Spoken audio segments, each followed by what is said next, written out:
महाकाय सूर्यकोटि समप्रभ निर्विघ्नं कुरु मे देव सर्वकार्येषु सर्वदा विघ्नेश्वराय वरदाय सुरप्रियाय लंबोदराय सकलाय जगद्दिताय नागाननाय श्रुतियज्ञविभूषिताय गौरीसुताय गणनाथ नमो नमस्ते।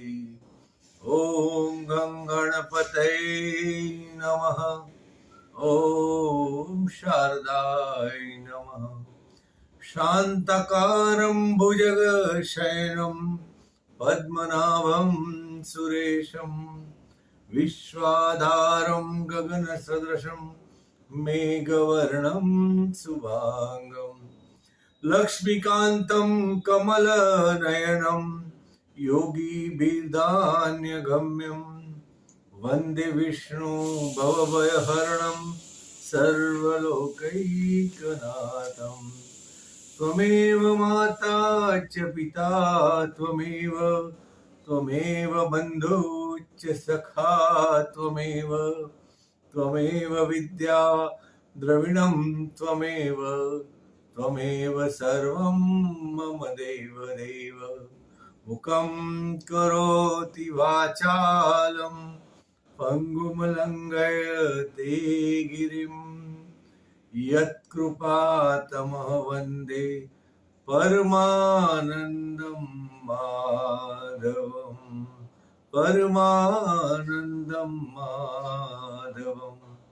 ॐ कृष्णाय वासुदेवाय हरये परमात्मने प्रणतक्लेशनाशाय गोविन्दाय नमो नमः। गोविन्दाय नमो नमः।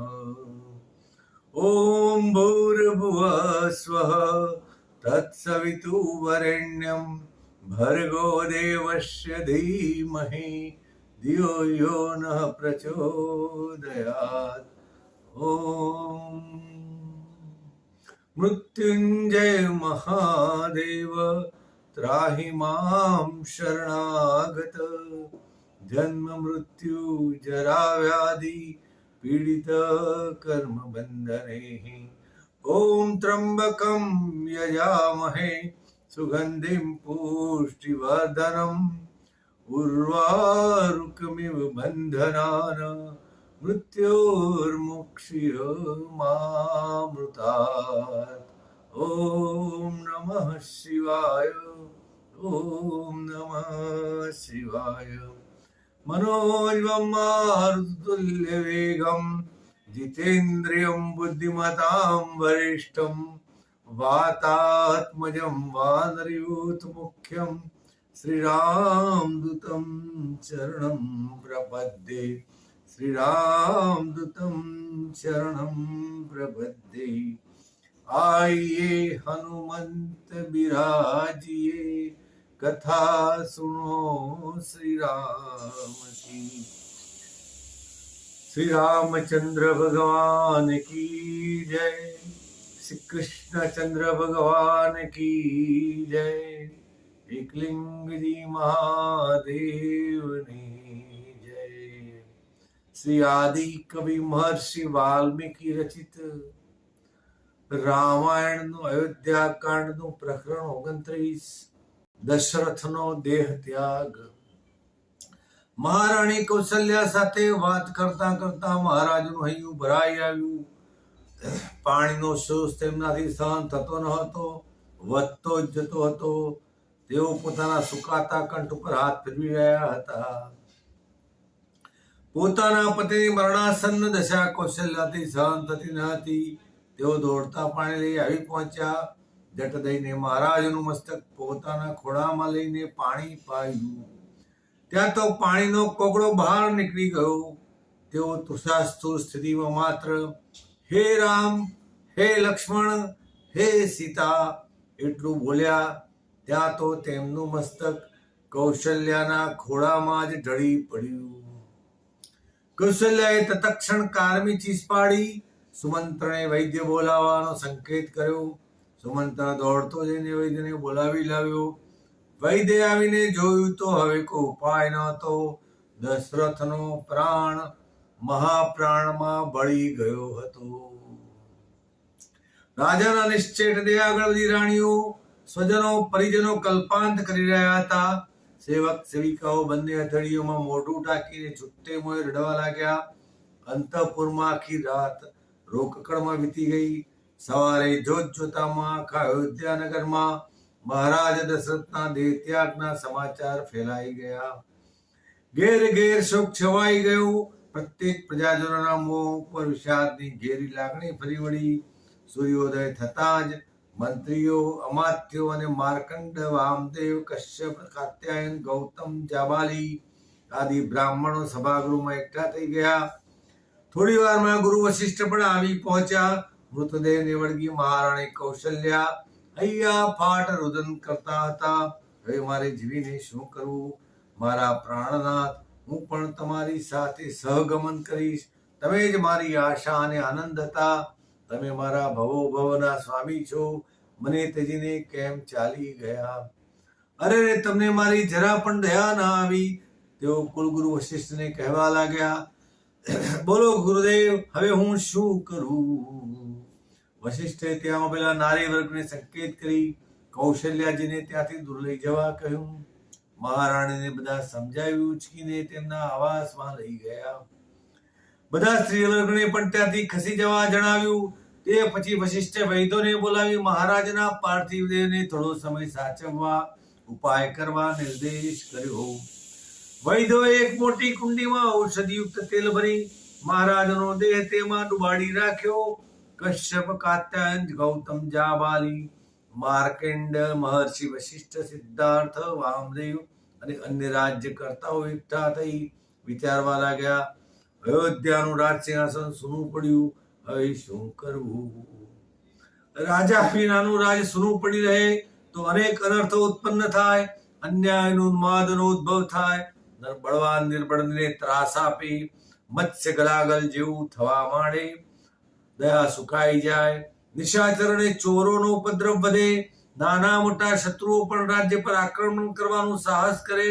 ખેતરો ઉજ્જડ થાય. વેપાર બંધ પડે. વિદ્વાનોના વ્યાખ્યાન અટકી જાય. લોકો નિર્દય બને. જળ વિનાની નદી, ગોવાળ વિનાની ગાયો, વનસ્પતિ વિનાનું વન વ્યર્થ લાગે.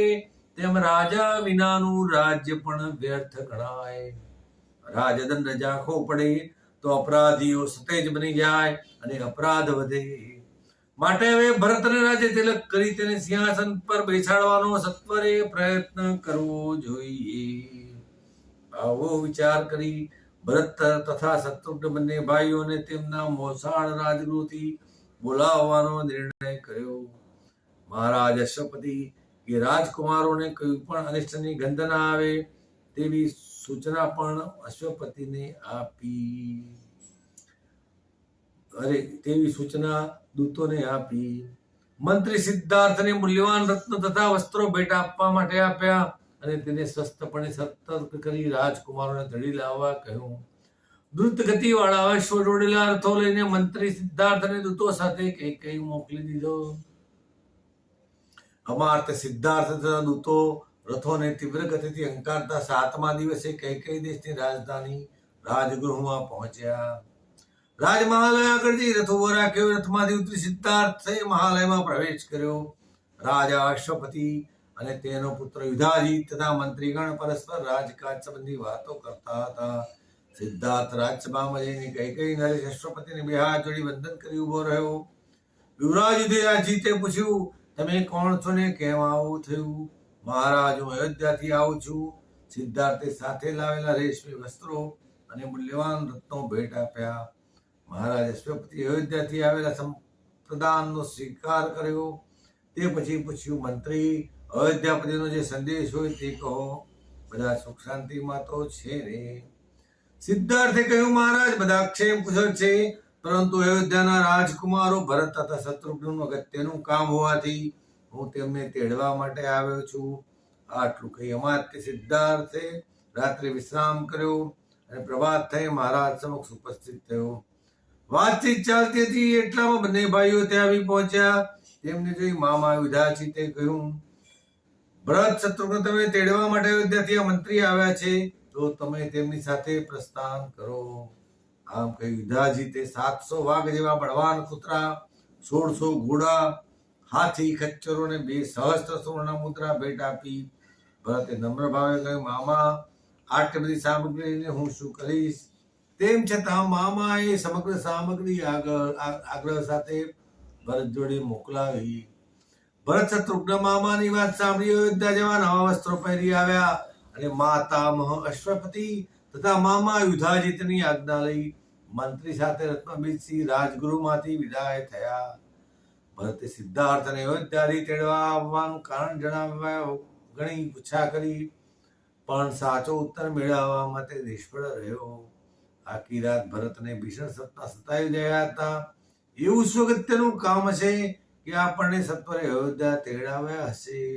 રાતના સપનો તો તેને આશંકિત બનાવી રહ્યા હતા.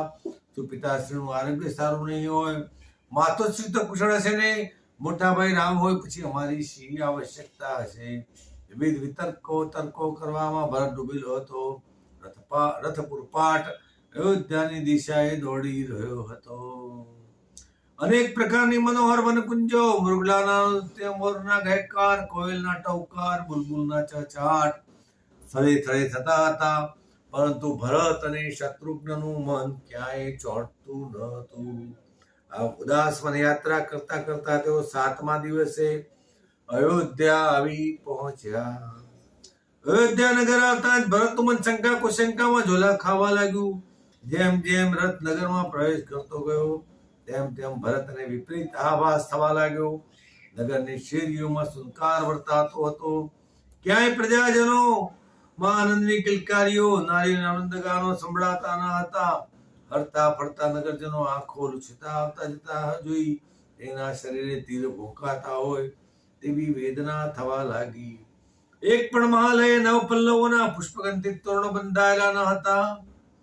વાજિંત્રોની સુરાવલી, ગીત સંગીતના મધુર શબ્દો કે આરોહ અવરોહ વહેતા ન હતા. સુખ સારિકાના સંવાદો તેને ક્યાંય સંભળાતા ન હતા. સકલ અયોધ્યાનગર તેને ઉદાસ લાગતું હતું. આ નીરવ વાતાવરણ જોઈ તેના હૃદયમાં અજ્ઞાત ભય પ્રવેશી આવવા લાગ્યો. તેના હૃદયમાં ઉત્કંઠાના સ્થાને અનિષ્ટનો ઉદ્ભવ થવા લાગ્યો. સમગ્ર નગર ઉપર શી આપત્તિ આવી પડી હશે જેથી તેને સત્વરે બોલાવી લીધો. આવા અનેક વિચારોથી તેની ચિંતા વધતી જતી હતી. ભરત શત્રુઘ્ન રથમાંથી ઉતરી સીધા રાજભવનમાં ગયા. પરંતુ ત્યાં મહારાજ દશરથ કે કોઈ મંત્રી પણ ન હતા અને દાસ દાસીઓ શૂન્ય મનસ્કે બેઠા હતા. આથી તે અધીર મને ઝડપથી માતા કૈકેયીના ભવનમાં ગયા. ભરત શત્રુઘ્નને પોતાના ભવને આવેલા જોઈ રત્નજડિત સુવર્ણ સિંહાસને બિરાજેલી કૈકેયી એક શ્વાસે ઊભી થઈ ગઈ અને પોતાના વહાલ સોયા પુત્રોને ભેટી પડી. બંને ભાઈઓએ માતાનો ચરણ સ્પર્શ કર્યો. બંનેને ઊભા કરીને કૈકેયીએ તેમની વાત્સલ્ય પ્રેમથી તરબોળ કરી દીધા. તે બોલી, ભાઈ ભરત, પ્રવાસ કેવો રહ્યો? ત્યાં બધા કુશળ છે ને? મામા તથા મામીઓએ તને પ્રેમભર સાચવ્યો ને? માતામહનું આરોગ્ય સારું છે ને? તું મારી પાસે બેસ અને ત્યાંની સવિસ્તાર વાત કર. ભરત બોલ્યો, માતા રાજગૃહમાં સુખ શાંતિ પ્રવર્તે છે. આજા માતામાં અશ્વપતિ અને મામા યુધાજીત કુશળ છે. સમગ્ર રાજ્ય પરિવાર આનંદમાં છે. હું રાજભવન થઈને અહીં આવ્યો. ત્યાં મારા પિતાજી નથી. અહીં પણ તેમનો પર્યંક ખાલી દેખાય છે. શું તેઓ માતા કૌશલ્યાના આવાસે સીધાવ્યા છે? કહો તેઓ ક્યાં છે? હું સત્વરે તેમના પવિત્ર ચરણોમાં પ્રણામ કરવા માંગુ છું. ભરતની પિતાને મળવાની અતિ ઉત્કંઠા અવગણી કૈકેયી હર્ષમાં બોલતા ઉન્મત્ત થઈને બોલી, ભાઈ ભરત, તું તારા પિતાને મળવાની ઈચ્છા ન કર. તેઓ અહીં પણ નથી અને કૌશલ્યાના નિવાસ સ્થાને પણ નથી. તું તેમની ચિંતા છોડી દે. તેમને સંસારના સર્વ સુખ માણ્યા છે. પોતાના પરાક્રમથી અપાર કીર્તિ સંપાદન કરી છે. તેઓએ પોતાના બાહુબળથી ઇન્દ્રદેવાને પણ વિજય અપાવ્યો છે. તેઓ પ્રજાના પાલક, રક્ષક અને પૂજ્ય હતા. આ લોકમાં મેળવવા જેવું સર્વ સુખ તેમણે મેળવ્યું.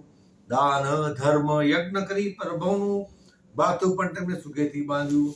એટલે તેમની ચિંતા કરવા જેવી નથી. અત્યારે તેઓ ઉત્તમ ગતિ પ્રાપ્ત કરી આ લોક કરતા દેવલોકમાં વધારે આનંદ કરતા હશે. ભાઈ, અત્યારે તેઓ દેવલોકમાં છે. માતાની વાત સાંભળીને ભરત ચિત્કાર કરી ધરતી પર ઢળી પડ્યો.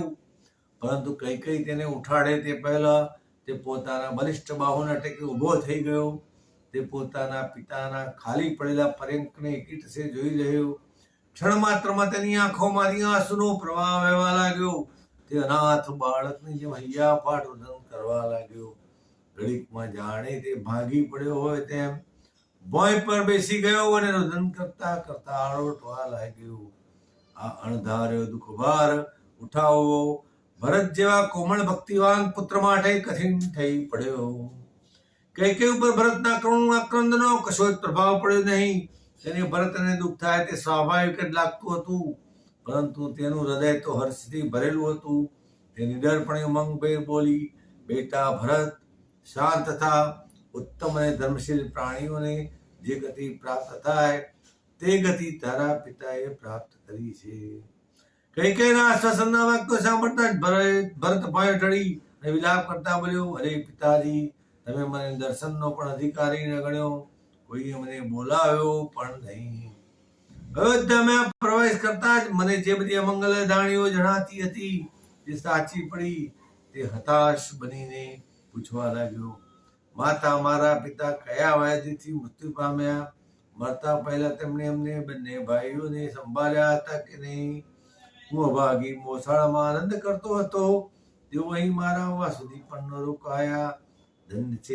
ધન્ય છે મારા ભાઈ રામ અને લક્ષ્મણ કે જેમના હાથે તમારો અગ્નિ સંસ્કાર થયો. હવે તમારે માટે રામ ભાઈ નહીં પરંતુ પિતા સમાન શિરછત્ર છે. માતા, તમે રામ લક્ષ્મણને કહેડાવો કે હું મોસાળથી આવી ગયો છું અને તમારી ચરણ વંદના માટે ત્યાં આવું છું. કૈકેયી ભરતનો વિલાપ ક્ષણભરનો આવેશ ગણતી હતી. તે ગર્વભર બોલી, ભરત, તું આટલું બધું કલ્પાંત શા માટે કરે છે? તારા જેવા સમર્થ રાજવીને ધૂળો વાળવાનું શોભા આપતું નથી. અહીંના પરિજનો પણ તારું આવું વર્તન જોઈ ક્ષોભ પામતા હશે. મંથરા પોતાની યુક્તિનો પ્રભાવ સર્વાકાને સાંભળી રહી હતી. તેણે કહ્યું, તારા પિતાંત સમય હે રામ, હે લક્ષ્મણ, હે સીતા એટલું જ બોલ્યા હતા. વધુમાં તેમણે કહ્યું હતું, રામ, લક્ષ્મણ કે સીતાને જે અયોધ્યામાં આવેલા જોશે તે ભાગ્યશાળી ગણાશે અને તેમના દર્શનથી પણ કૃતાર્થ થશે. ભાઈ, તારા પિતાના અંતિમ શબ્દો હતા. इति श्री अयोध्या कांड प्रकरण 29 समाप्त. बोलो श्री रामचंद्र भगवान की जय. कृष्ण कन्हैया लाल की जय. अच्युतम केशवम राम नारायणम कृष्ण दामोदरम वासुदेव श्री हरि श्रीधरम माधवम गोपिका वल्लभम जानकी विनायकम श्री रामचंद्रम भजे. सर्वे भवन्तु सुखिनः, सर्वे सन्तु निरामया, सर्वे भद्राणि पश्यन्तु मा कश्चिद् दुःखभाग् भवेत्. ओम शांति शांति शांति. हरि ओम तत्सत्. हरि ओम तत्सत्. हरि ओम तत्सत्. रघुपति राघव राजा राम पतित पावन सीताराम. सुंदर विग्रह मेघा श्याम गंगा तुलसी શાલિગ્રામ રઘુપતિ રાઘવ